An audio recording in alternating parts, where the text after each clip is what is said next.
Shalom, shalom, amigos e amigas. Hoje apresentamos os estudos aprofundados sobre a Parashá, ou seja, a porção da Torá denominada Shoftim. Shoftim é a Parashá de número 48, ou seja, a 48ª do ano de 5.784. Esta porção se encontra em Devarim, Deuteronômio, capítulo 16, verso 18, e termina no capítulo 21, verso 19. O versículo-chave para a compreensão do nosso shiur, para a compreensão da nossa aula de hoje, está em Devarim, Deuteronômio, capítulo 16, verso 20, onde lemos: Justiça vocês perseguirão, para que vivam e possuam a terra que o Eterno, o Senhor seu Deus, lhes dá. Sem mais demoras, direto ao ponto, o que está sendo relatado nesta porção da Torá denominada Shoftim. O nome da Parashá Shoftim significa juízes e é encontrado em Deuteronômio Devarim, capítulo 16, verso 18.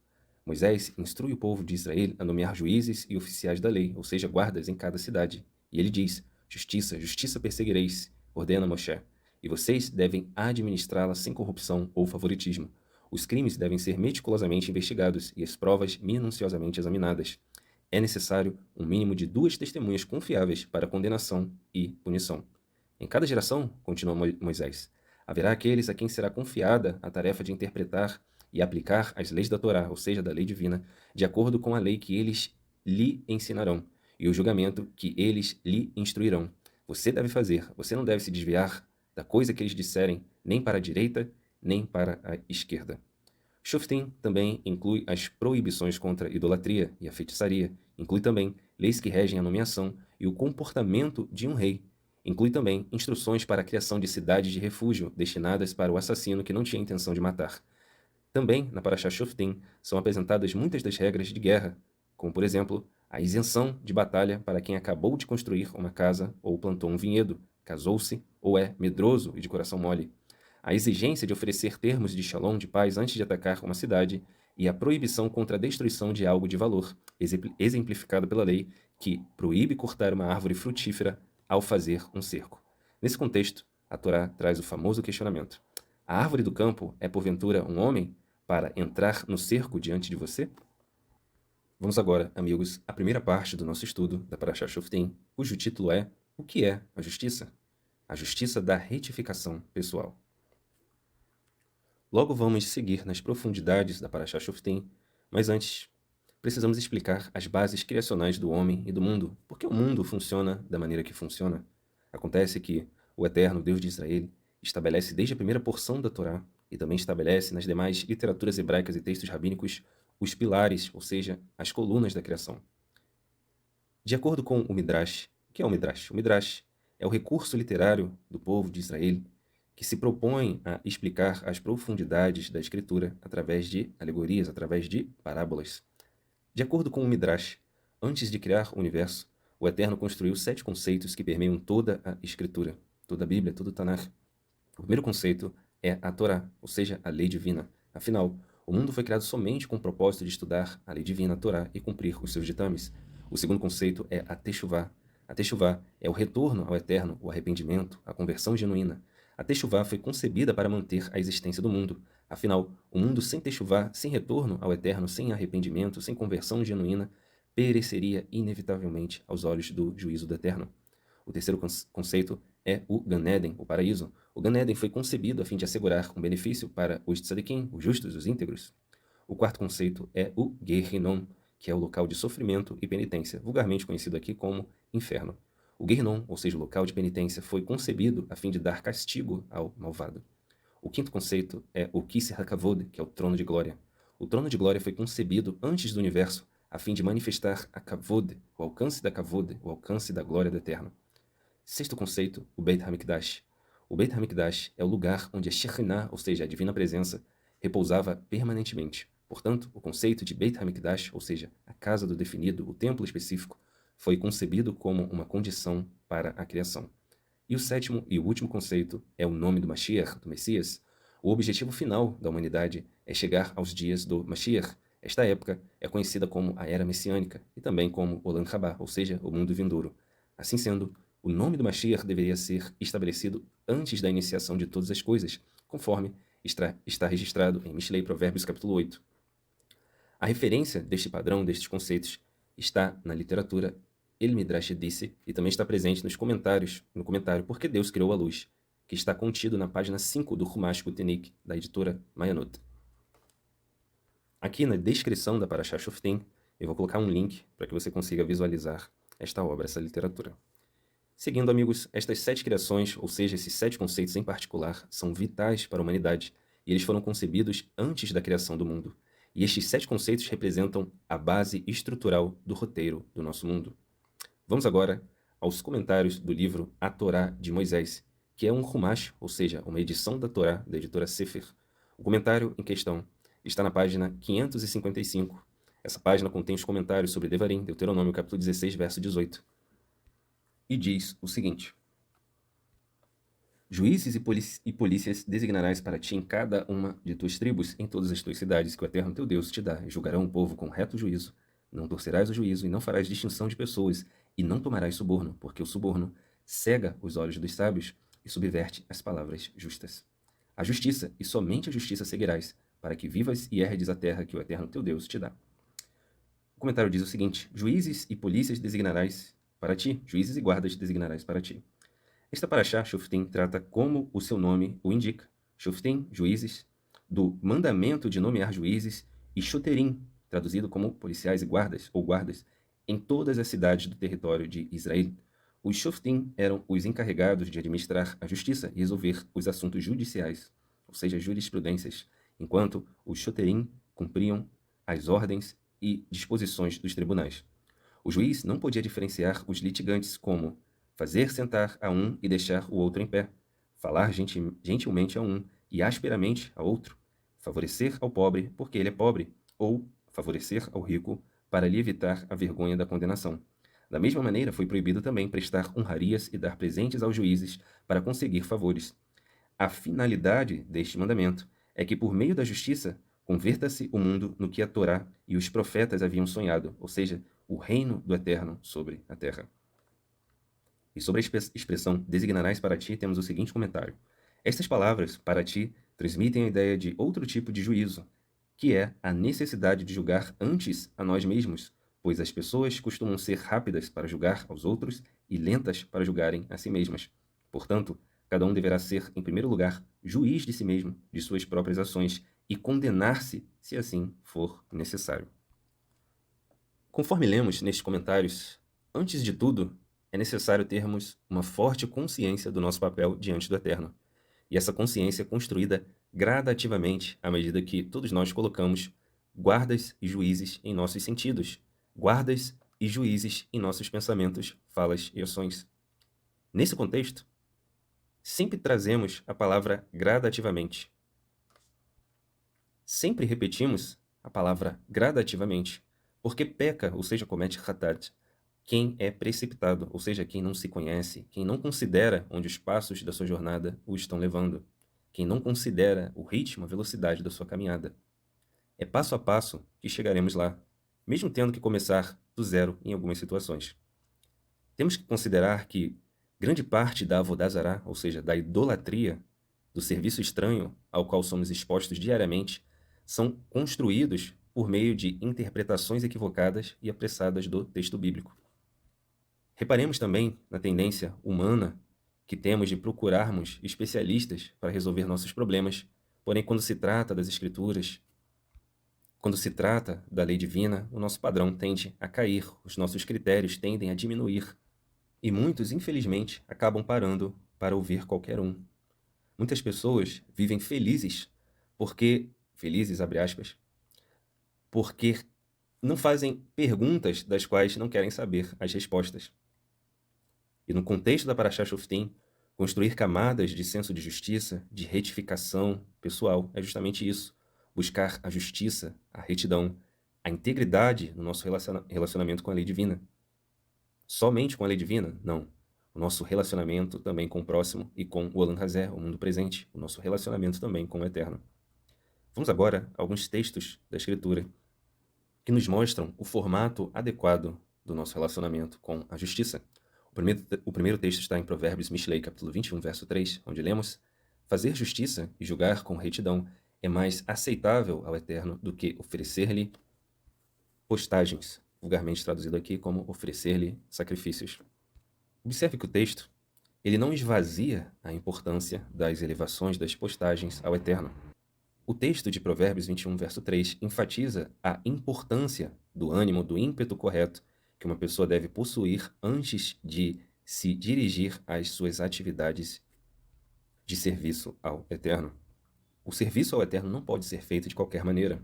É preciso que o indivíduo que promove uma Avodat Hashem, um serviço ao Eterno, ele tenha em mente como prioridade fazer a justiça e julgar com retidão, ou seja, interpretar a realidade, as pessoas com retidão, com integridade. Seguindo, neste mesmo contexto, temos também Provérbios capítulo 21, verso 21, Mishlei 21, verso 21. Quem segue a justiça e a bondade achará vida, a justiça e a honra. Mishlei, Provérbios capítulo 15, verso 9. O Senhor, o Eterno, detesta o caminho dos ímpios, mas ama quem segue a justiça. Mishlei, Provérbios capítulo 28, verso 5. Os homens maus, perversos, agentes do adverso, não entendem o juízo, mas os que buscam ao Eterno entendem tudo. Próximo texto, Terlin Salmos, capítulo 34, verso 13. Guarda a tua língua do mal e os teus lábios de falarem enganosamente. Repetindo, guarda a tua língua do mal e os teus lábios de falarem enganosamente. Esse texto, em Terlin Salmos, capítulo 34, verso 13, nos alerta que é impossível para alguém se envolver em esforços de retificação, de melhoria pessoal, de refinamento, sem guardar a língua do mal e os lábios de falarem de maneira torpe e os lábios de falarem de maneira enganosa. Por isso, o Mashiach Yeshua nos conta em Mateus capítulo 7, verso 3 o seguinte: Por que reparas tu no argueiro que está no olho do teu irmão e não vês a trave que está no teu olho? Ou como dirás a teu irmão, deixa-me tirar o argueiro do teu olho, estando uma trave no teu? Hipócrita, ator, tira primeiro a trave do teu olho, e então cuidarás em tirar o argueiro do olho do teu irmão. Aqui vemos, amigos, que gradativamente a Torá, dia após dia, nos ensina a sermos úteis. Úteis para o nosso irmão, úteis na sociedade, sendo capazes de realizar toda a obra, desde que hajam juízes e guardas em nossos sentidos, em nossos pensamentos, falas e ações. Só podemos nos dirigir ao nosso próximo em um esforço de aconselhamento, de direcionamento, se estes elementos estiverem em dia.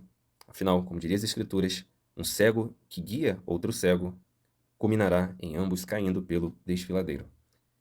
E essa reflexão nos leva à segunda parte do nosso estudo, cujo título é A Justiça dos Lábios, a Justiça da Retificação Social.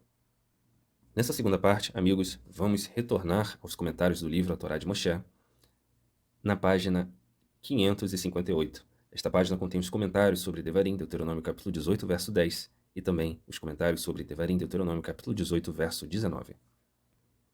O texto de Deuteronômio de Devarim diz o seguinte: Não se achará entre ti quem faça passar o seu filho ou sua filha pelo fogo, nem agoureiro, nem prognosticador, nem adivinho, nem feiticeiro, nem encantador de animais, nem necromante ou ideonita, nem quem consulte os mortos, porque abominável é ao Eterno todo aquele que faz estas coisas, e por causa destas abominações, o Eterno teu Deus os desterra diante de ti.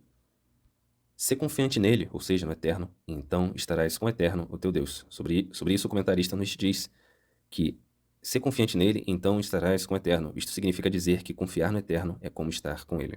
O comentário do verso 10 diz o seguinte: Nem agoureiro, nem prognosticador. O denominador comum destas práticas era a tentativa do ser humano de, devido aos seus temores e inseguranças, desvendar o seu futuro. A Torá, a lei divina, considera estas práticas abominações gravíssimas, pois aquele que realmente crê no Eterno não pode sujeitar seus passos ou decisões aos conselhos de adivinhos e similares. O monoteísmo da Torá, proposto pelo Eterno, afirma justamente que nada existe fora de Deus. O que se pede é que confiemos nele para estarmos com o Eterno, o nosso Deus, conforme vimos no verso 13. Não podemos sequer pensar em partilhar nossa veneração a Deus com os temores que, porventura, nos acometam, pois, assim, estaríamos nós faltando com nossa devoção total e irrestrita apenas ao Eterno. Agir de maneira diferente é contrário ao que o Eterno estipulou em sua lei.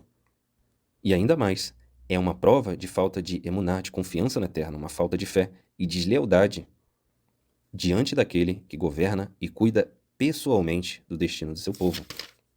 Comentário sobre o verso 19. Eu lhe pedirei contas.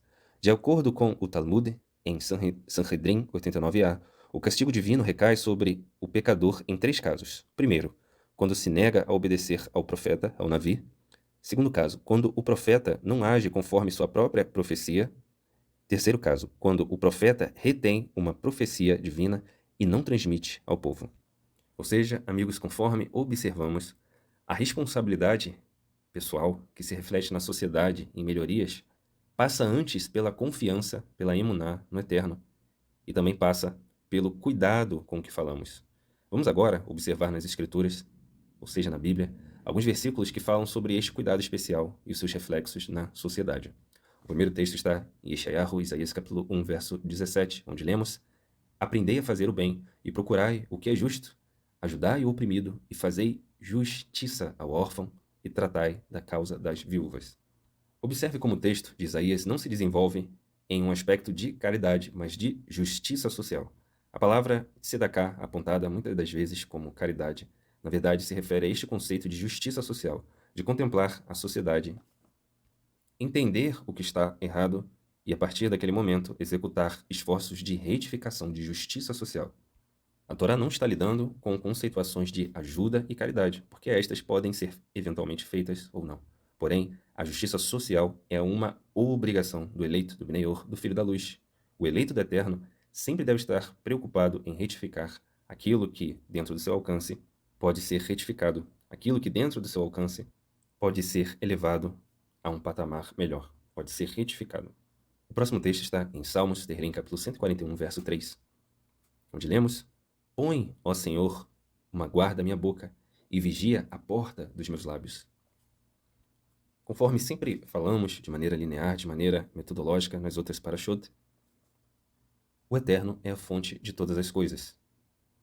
A soberania divina ocupa todos os lugares existenciais da nossa vida, ocupa todos os lugares do mundo do Olam Hazé.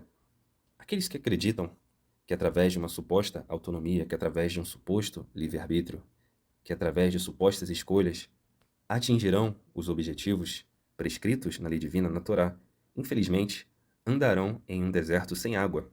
Esta não é a métrica da Torá, da lei divina, esta não é a métrica dos mandamentos.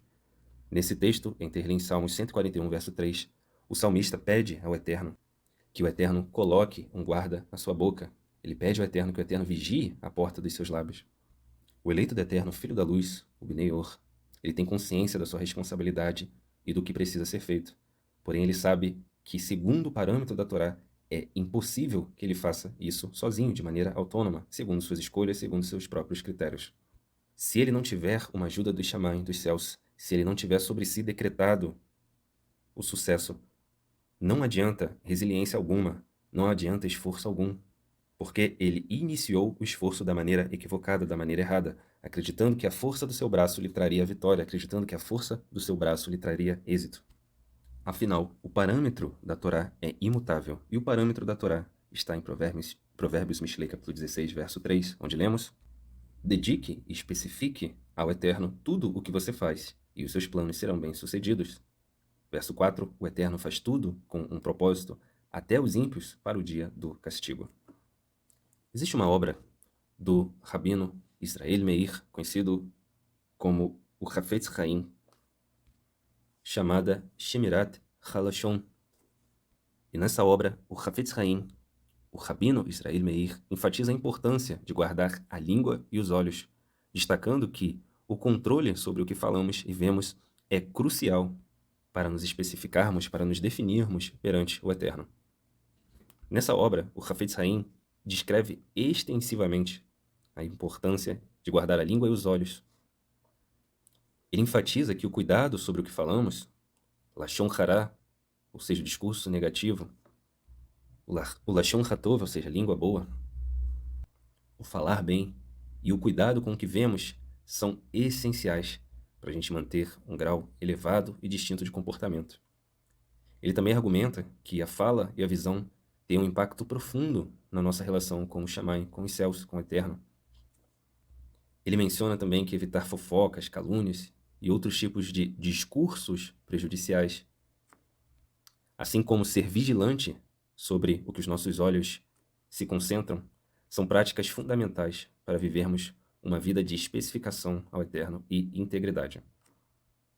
Não somente as palavras de Rabi Israel Meir, mas também o Talmud, no Tratado de Berachot 61b, trazem luz sobre essa questão. O Talmud discute a importância de investigar e refinar o uso dos sentidos e das palavras, mostrando que devemos ser constantemente vigilantes sobre o que vemos e dizemos para manter a pureza e a retidão. E este trecho do Talmud, em Berachot 61b, também discute a luta interna entre as inclinações boas e más, ou seja, o Yetzer HaTov e o Yetzer Hara, e como essas inclinações influenciam o comportamento humano. Esse texto, em Berachot 61b, menciona que os tzadikim, ou seja, os justos, são levados pela boa inclinação e os ímpios pela má inclinação, e as pessoas medianas por ambas as inclinações. E aqui há um ponto muito importante. Apesar das pessoas medianas serem levadas por ambas as inclinações, ninguém é criado para ficar em um estado intermediário, em um estado de indefinição para sempre. A essência de cada pessoa sempre vem à tona. Conforme nós falamos em outros parashot, aquilo que a pessoa é, ou seja, a essência da pessoa, não muda. O que ocorre é que os comportamentos sofrem alterações. Em determinado estágio da vida, as ações ainda não são suficientes para sabermos diante de quem estamos, seja um filho da luz, seja um filho das trevas. Porém, os frutos, ou a ausência dos frutos, sempre vem à tona. Surge então a pergunta: estamos nós tendo o cuidado de falar as coisas, os assuntos, as pautas, os temas com propriedade? Será que nos calamos quando não sabemos algo? E quando não sabemos, será que estamos procurando saber? A qualidade é um fenômeno colaborativo e multidisciplinar. Não podemos, nenhum de nós, nos prender a alguns aspectos da verdade em detrimento de outros. Todos nós temos que caminhar diariamente rumo à definição do que nós somos. Trazer a nossa identidade à tona e sairmos deste estado intermediário, deste estado mediano.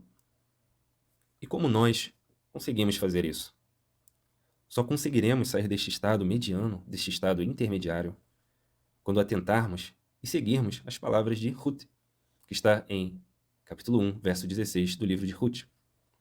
Então Ruth disse: não me instes, não insistas para que eu te deixe, e deixe de seguir-te. Porque onde quer que fores, irei eu, e onde quer que pousares, pousarei eu. O teu povo será o meu povo, e o teu Deus será também o meu Deus. Em outras palavras, Ruth dizia o seguinte, que a forma que foi estabelecida para o povo do Eterno andar também seria a forma que ela andaria. A forma que o Eterno estabeleceu para o seu povo descansar também seria a forma com que ela descansaria. A cultura que o Eterno estabeleceu para aquele povo, lembrando sempre que o Eterno não instituiu uma religião, mas sim uma cultura, também seria a sua cultura. E por último, o Deus de Israel também seria o seu Deus. Ruth estava endereçando todos os setores da sua vida, entendendo e sabendo que não existem recintos nas nossas mentes, nos nossos corações, nos nossos comportamentos, que o Eterno não está. Toda a terra, conforme trouxemos na paraxá anterior, está repleta da glória do Eterno. Todos os recintos da nossa vida estão repletos da glória e da providência do Eterno. E tudo que Ruth fez, na verdade, foi um ato de reconhecimento. E somente as ações de reconhecimento podem levar o indivíduo a uma plenitude, conforme também está registrado nas palavras do Mashiach Yeshua em Mateus capítulo 23, verso 23. Ai de vós, escribas e fariseus. Escribas e fariseus sozinhos? Não. Ai de vós, escribas e fariseus hipócritas, ou seja, a casta hipócrita dentre os escribas e os fariseus. Porque dais o dízimo da hortelã, do endro e do cominho, e tendes, porém, negligenciado os preceitos mais importantes da lei. Quais são os preceitos mais importantes da lei, segundo Mashiach Yeshua? A justiça, a misericórdia e a emuná, ou seja, a confiança, a fé no Eterno. Deveis, porém, fazer estas coisas sem omitir aquelas. Ou seja, eles deveriam dar o dízimo, sim, da hortelã, do endro e do cominho, porém sem negligenciar os preceitos mais importantes, que são a justiça, a misericórdia e a emuná, a confiança absoluta no Eterno. E prosseguindo, para a última camada desta segunda parte do nosso estudo, temos o texto registrado em Mateus capítulo 6, verso 33, onde lemos: mas buscai primeiro o reino do Eterno, o Malchut Hashamayim, e a sua justiça, e todas essas coisas vos serão acrescentadas. Ou seja, toda a diferença, toda a transformação social que o indivíduo eventualmente fará na sociedade. Toda a diferença real, funcional e com eficácia, a qual um eleito, um filho da luz, um eleito do eterno, serviu de canal para que acontecesse na sociedade, passou primeiro pela busca do Malhut Hashamayim, ou seja, do reino dos céus e da justiça. E esse comentário nos leva à terceira parte do nosso estudo, cujo título é A Justiça Nacional, defendendo o que é reto sempre. Vamos a alguns textos da Escritura que demonstram o alcance e a dinâmica da justiça tanto no âmbito pessoal, quanto no âmbito social, quanto no âmbito nacional.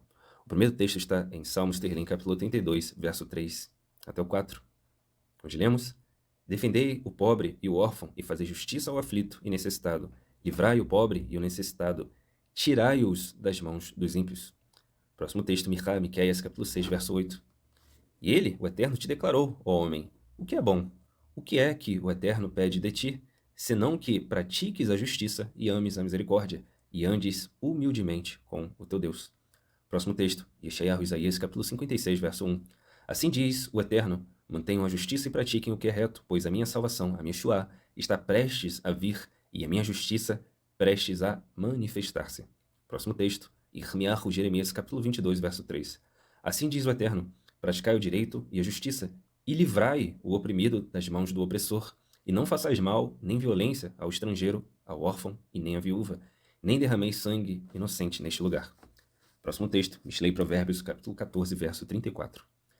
A justiça exalta as nações, mas o hatat, o pecado, é uma vergonha para qualquer povo. Próximo texto, Amós, capítulo 5, verso 15. Odiem o mal e amem o bem. Estabeleçam a justiça nos tribunais, e talvez o Eterno, o Deus dos exércitos, Adonai Tsevaot, Deus das hostes, tenha misericórdia do remanescente de Yosef de José. Então a gente vê aqui em Amós, capítulo 5, verso 15, que um dos critérios de misericórdia do Eterno é estabelecer a justiça nos tribunais, ou seja, não é estabelecer somente os tribunais, somente uma maquiagem social de justiça, mas garantir que nos tribunais haja de fato justiça. Lembrando que primeiro retificamos os nossos mundos interiores para então retificarmos os mundos exteriores. O primeiro tribunal a ser estabelecida a justiça é o tribunal do nosso coração. Conforme lemos lá na primeira parte do nosso estudo, uma autoavaliação seguida também de uma condenação pessoal a respeito dos nossos atos pecaminosos é totalmente necessária. Na justiça, no direito brasileiro, espera-se que os litigantes, ou seja, as partes de um processo, se resolvam sem necessariamente darem entrada num circuito jurídico, que de maneira espontânea as partes se resolvam. Quando isto não é possível, aí sim temos a lide, a batalha judicial. Da mesma forma, os Shammai, os céus, da mesma forma, a Torá, a lei divina, estabelece ferramentas de autoavaliação, recursos que a Torá nos dá, que a lei divina nos dá, para que possamos constantemente fazer este exercício de autoavaliação. E é justamente a ausência desse esforço que muitas das vezes traz decretos pesados sobre as nossas vidas e também sobre a ambiência social. Ou seja, não basta somente termos o recurso, as ferramentas, temos que utilizá-las. Não basta somente ouvir a palavra do Eterno, a lei divina, temos que necessariamente colocar tudo aquilo que ouvimos em prática. Continuando, próximo texto, Terlim Salmos 72, capítulo 72, verso 1. Concede ao rei, ó Deus, a tua justiça, e ao filho do rei a tua retidão. E ele julgará o teu povo com justiça e os teus pobres, os teus necessitados, com retidão. Aqui vemos mais uma vez o salmista recorrendo ao real alcance da soberania divina. A justiça com a qual atuaremos na sociedade não nasce dos nossos esforços, da nossa resiliência, das nossas supostas escolhas, de uma atividade autônoma ou baseada em livre-arbítrio. Nada disso existe segundo a Torá. O que existe é o Eterno fazendo a concessão, dando a condição para que aquele filho da luz, em específico, aquele Beneior, aquele eleito do Eterno, possa executar a justiça segundo a Torá. Se este poder do alto não nos for dado, nenhum poder teremos. Poder no sentido de possibilidades. E conforme observamos, estes versículos que lemos, eles reforçam a ideia de que a justiça é fundamental para a prosperidade e a integridade de uma nação. Esses versos da lei divina, eles demonstram Eles encorajam os líderes e cidadãos a praticarem a justiça e a retidão em todas as suas ações. E nesse contexto surge a pergunta: será que o Mashiach Yeshua falou algo sobre a questão da justiça a nível nacional? Será que ele falou algo sobre a soberania nacional? Vamos relembrar alguns eventos importantes que aconteceram em períodos de ocupação inimiga, ali nas imediações do primeiro século. Nós temos, no ano de 167 a 160 antes do Mashiach, a revolta dos Macabeus, registrado em 1ª e 2ª Macabeus e em outras fontes históricas. Temos a grande revolta judaica, datada no ano 66 a 73 depois do Mashiach. E também temos a revolta de Bar Kokhba no ano 132 a 135 depois do Mashiach. Todos esses eventos eles têm algo em comum. Eles não aceitavam, eles não se conformaram, eles lutaram contra a ocupação e a influência inimiga. Não à toa, os Talmidim, os alunos do Mashiach Yeshua, andavam, segundo nós vemos nos textos, armados. E essas revoltas, estes detalhes, eles refletem a inegável resistência contínua do povo judeu contra a dominação estrangeira e a luta pela soberania nacional. Hoje, Roma, por exemplo, não ocupa mais o território de Israel, mas ainda nos dias atuais, o sistema político-religioso de Roma ocupa a cabeça e o coração de muito israelita exilado nas nações. E de que forma se dá essa ocupação? De que forma o sistema religioso político de Roma ainda espalha idolatria e desinformação até os nossos dias? Se estudarmos as práticas de ocupação romana, a gente observa que fazia parte da tática de ocupação incorporar os deuses dos povos conquistados no panteão de Roma. E essa prática era uma forma do conquistador se misturar e tentar acalmar os ânimos das nações que foram subjugadas. E eles faziam isso através de uma aparente demonstração de respeito pelas crenças do povo que foi subjugado. Mas, ao mesmo tempo, Roma reforçava a sua autoridade. E estas, segundo a arte da guerra, são táticas administrativas de ocupação, ou seja, a assimilação, a desinformação, a descaracterização e a contaminação da cultura local. Roma implementava uma verdadeira bomba atômica de sincretismo. Por isso aconteceram todas estas revoltas, porque o povo do Eterno jamais aceita a influência idólatra das nações no seu dia a dia. Em suma, o que acontecia era o seguinte: o sistema político, religioso, militar de Roma se entranhava na cultura local e ele deixava sementes, deixava ali suas filosofias, para um dia ter espaço e influenciar a cultura local. E para finalizarmos essa terceira parte do nosso estudo, precisamos entender algo muito importante.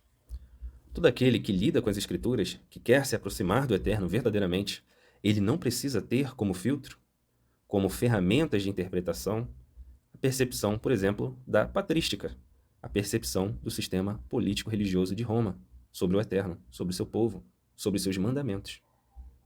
É preciso que o eleito ignore todas essas coisas e busque na fonte, no original. E assim, e somente assim, se fará justiça a nível nacional.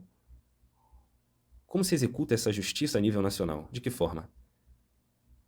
Israel, o povo de Israel, os eleitos, os filhos da luz, precisam deixar de ter as nações como régua, como filtro, como parâmetro de entendimento das Escrituras. E isso é, de fato, retornar ao Eterno de maneira genuína. Isso é, de fato, executar uma justiça a nível nacional. É entender que a esperança messiânica tem uma agenda nacionalista, que o Eterno não abriu mão do seu povo, da terra prometida e jamais abrirá. Igualmente assim também o povo. Não é possível nos considerarmos parte do povo e estarmos alienados destas preocupações, destas realidades. E isso só é possível através de uma techuvá, de um retorno, de uma conversão ao Eterno diário. Um esforço diário para que possamos nos despir das vestimentas das nações e escavarmos e colocarmos em evidência a nossa identidade. Que nos leva, amigos, à parte 4 do nosso estudo, cujo título é A Justiça Possível. O primeiro texto desta nossa quarta parte está em Devarim, Deuteronômio, capítulo 32, verso 4. Ele é a rocha e suas obras são perfeitas, e todos os seus caminhos são justos. Deus é fiel, que não comete erros, justo e íntegro ele é. Terlim, Salmos 89, verso 14. A justiça e o direito são a base do seu trono, o amor e fidelidade vão adiante dele. Provérbios, Mishlei, capítulo 15, verso 23. Dar resposta apropriada é motivo de alegria, e como é bom um conselho na hora certa. Yaakov, Tiago, Yeshua, capítulo 1, verso 20. Porque a ira do homem não produz a justiça de Deus. Em outras palavras, a raiva humana não leva à justiça que o Eterno promove. A ira tende a nos afastar da verdade e da lei divina, ao invés de nos aproximar dela. Em 1 Shemuel, ou seja, Shemuel Aleph, capítulo 15, verso 23, lemos o seguinte: porque a ira, a revolta, é como o hatat, o pecado de feitiçaria, e a obstinação é como a idolatria, e o culto a ídolos do lar. Isso, amigos, acontece pois assim como o indivíduo que pensa que é feiticeiro, que pensa que pode alterar a realidade com as suas feitiçarias, encantamentos e palavras supostamente mágicas, o indivíduo raivoso também acredita que pode transformar algo na base do grito, e não é assim. Não mandamos em nada. Próximo texto, Provérbios, Mishlei, capítulo 16, verso 32. Melhor é o homem paciente do que o guerreiro, mas vale controlar o seu ímpeto do que conquistar uma cidade. Provérbios, Mishlei, capítulo 19, verso 11. A sabedoria do homem lhe dá paciência, e sua glória, o seu brilho, é ignorar as ofensas. Próximo texto. Eclesiastes, Kohelet, capítulo 7, verso 16. Não sejas demasiadamente justo, nem demasiadamente sábio. Por que atrairia sobre ti a desolação? Sobre este texto, Rashi, o investigador da Torá, Ravi Rashi, o investigador da Torá, diz o seguinte: não seja excessivamente justo como o rei Saul, Shaul, que pensava ser justo e tinha misericórdia, poupando até mesmo os ímpios. Continuando, Kohelet, Eclesiastes, capítulo 7, verso 17. Não sejas demasiadamente mau, nem sejas insensato, porque morrerias antes do tempo. Sobre isso também comenta Rashi, Rashi, o investigador da Torá. Não seja excessivamente mau ou perverso. Mesmo que você tenha agido maldosamente em pequena escala, não continue a agir maldosamente. Esta é a característica do filho da luz do Bnei Or em relação ao Bnei Chosher, o filho das trevas. O filho da luz, o eleito do Eterno, não tem como referência o erro. Ele identifica o erro, traça a sua trajetória, lembra onde caiu e se arrepende, e deixa e abandona os seus hatatim, seus pecados. Mesmo que eventualmente ele tenha feito alguma maldade, alguma perversidade, ele abandona estas práticas. E isso é perfeitamente possível ao Bnei Or, ao filho da luz. Por isso, o título desta parte 4 é A Justiça Possível. Porém, reparemos o contraste. Como aqueles indivíduos super revoltados nada fazem, só reclamam da realidade sem trabalhá-la. Só vivem reclamando de quem faz algo. Consideremos o seguinte: quem produz mais? O falador ou a pessoa que pede ajuda ao Eterno no silêncio da sua casa? Uma pessoa que senta, analisa, planeja e põe em prática as ações de retificação e melhoria, clamando ajuda do Eterno, clamando pela ajuda do Eterno. A Torá indica o seguinte comportamento como o padrão para os filhos da luz. Registrado em Mishlei Provérbios capítulo 29, verso 11. O insensato revela toda a sua ira, porém o sábio a reprime e a acalma. Todos nós temos que trabalhar o nosso Yetzer Hara, ou seja, a nossa inclinação para o mal, e acalmá-la, subjugá-la. Próximo texto. Igeret, ou seja, a carta de Shaul HaShaliach aos Netzarim da cidade de Éfeso, ou seja, Efésios capítulo 4, verso 31. Toda amargura, cólera, ira, gritaria e blasfêmia sejam eliminadas do meio de vós, bem também como toda a maldade. Ou seja, onde há gritaria, não há padrão da Torá. Não há padrão, não há ligação com a lei divina. Isso, amigos, nos leva à conclusão do nosso estudo, cujo título é A Justiça Suprema. A conclusão do nosso estudo começa com o texto de Yeshayahu, Isaías capítulo 30, verso 18, que diz o seguinte: contudo, o Eterno espera o momento de ser mais uma vez misericordioso e mostrar-vos a sua graça. Ele se ergue para demonstrar toda a sua compaixão, porquanto o Eterno é Deus de justiça. Como são felizes todos os que nele depositam confiança e esperança. Temos também um texto no Pirkei Avot, na Ética dos Pais, atribuído a Nitai de Arbel, que disse o seguinte: Mantenha a distância do próximo que é perverso, não só a distância física, mas também a distância ideológica, a distância intelectual. Não podemos ter nenhum tipo de ligação com estes perfis. Mantenha a distância do próximo que é perverso e não faça amizade com uma pessoa malvada. E não abandone a emuná, a confiança, ou seja, a confiança e a fé na retribuição. Na conclusão do estudo da Parashá Shoftim, na Parashá de hoje, conforme estas referências que acabamos de ler, precisamos entender duas coisas fundamentais. Existe o momento da redenção, mas também existe o processo até chegarmos à redenção. E existe o adverso no mundo, porém, também existe o momento da retribuição. Eu conheci uma pessoa que um dia ela chegou para mim e disse que, pelo que ela entendia, o mundo estava abandonado por Deus. Deus deixou o mundo entregue na mão dos seres danificadores, dos Shedim, vulgarmente conhecidos como demônios. Porém, todo versículo da Escritura, do Tanar, da Bíblia, demonstra o contrário. Todos os seres danificadores não têm autonomia ou escolha. Estão seguindo estritamente ordens e decretos, assim como eu e você. Durante toda a vida, os traumas podem desencadear percepções equivocadas da realidade. Existe algo na literatura médica chamado de encefalopatia traumática crônica, cuja sigla é ETC. Trata-se de uma doença neurodegenerativa progressiva causada por repetidos traumas na cabeça, popularmente chamada de demência do pugilista. A demência do pugilista é o estágio final de uma doença cerebral crônica e progressiva, caracterizada por uma alteração neurológica que ocorre pelo efeito cumulativo, ou seja, repetitivo, de traumas cerebrais. Por esta razão, a doença é mais frequente em lutadores profissionais, tornando-se evidente geralmente após vários anos do término de sua carreira. Aparentemente, essa doença está mais relacionada ao padrão repetitivo dos traumas do que necessariamente a intensidade isolada deles. Ou seja, não é pela força da pancada que essa doença se desenvolve, mas está mais ligado ao padrão repetitivo dos traumas. E esse dano cerebral que ocorre em lutas, ele é resultado direto de golpes que nem sempre levam ao nocaute. Nem sempre a pessoa perde, nem sempre o lutador perde a consciência. E por que mencionamos essa doença? A demência do pugilista. Porque muitos de nós andamos assim. A pessoa leva tanta pancada na cabeça, tanta desinformação, tanto conteúdo pela metade, repete tantos ciclos viciosos, é exposta a tanta injustiça, tanto interna quanto externa, que ela acaba desenvolvendo este descolamento da realidade, porque ela não aprendeu a se desgastar da maneira correta. Afinal, a vida não se trata de não sofrer, mas de sofrer com qualidade. Por isso, nunca podemos esquecer, conforme a nossa última paraxá, o momento da Teshuvá é toda hora, todo momento. Se temos um pensamento insistente que nos atrapalha, um pecado, um hatat, uma má inclinação recorrente, levemos esse pensamento, este hatat, este pecado na presença do Eterno, do Beit HaMikdash.